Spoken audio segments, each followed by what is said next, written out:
Lots of rain in the forecast and lots of rain already on the ground from the last couple of days. So we do have a flood watch in effect for the entire area. This runs through tomorrow night. By the time we get to tomorrow night and into Monday, we could see anywhere from 2 to 4 inches of rain, maybe higher than that in some isolated spots. So flooding definitely a big concern over the next couple of days. Now for tomorrow, as waves of moisture rotate around Alberta, we could have some severe weather. So the National Weather Service has placed us under a marginal risk of severe weather for tomorrow. That is the first tier right there. The biggest threats will be some strong thunderstorms with a few isolated tornadoes. That's overnight tonight and into tomorrow. So there's the latest on Alberta right now, producing winds of 40 miles an hour. It's a very disorganized storm system at the moment. It's battling a lot of shear and a lot of dry air, but it will make its way into the Gulf tomorrow, and that's when it's going to get a little bit stronger. So tomorrow morning around 2 a.m., you can see it's about 300 miles to the west of South Florida. So we're not going to see much wind out of this storm system, but we will see a lot of rain as it does feed in a lot of deep tropical moisture. But nonetheless, there it is. Sunday morning, 2 a.m., a little bit stronger winds of 45 miles an hour.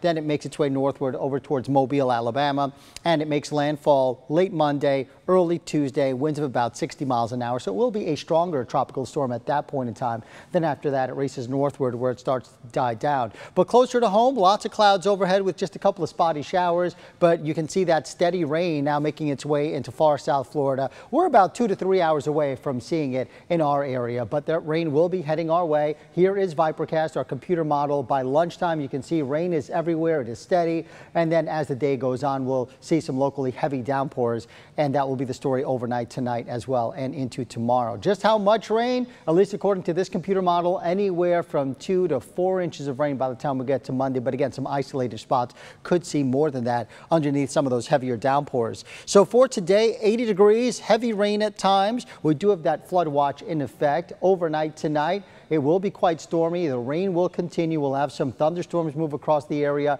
maybe an isolated tornado or two. And over the next 3 days, we will see very heavy rainfall Saturday, Sunday, and yes, even into Memorial Day Monday. I think by Monday, we'll start off with some sunshine during the morning hours, but then as the day builds, we'll have some showers and thunderstorms develop, and some of them could produce some locally heavy downpours and some gusty winds. And then finally, by Wednesday into the end of the week, all of this clears out and the sunshine finally returns.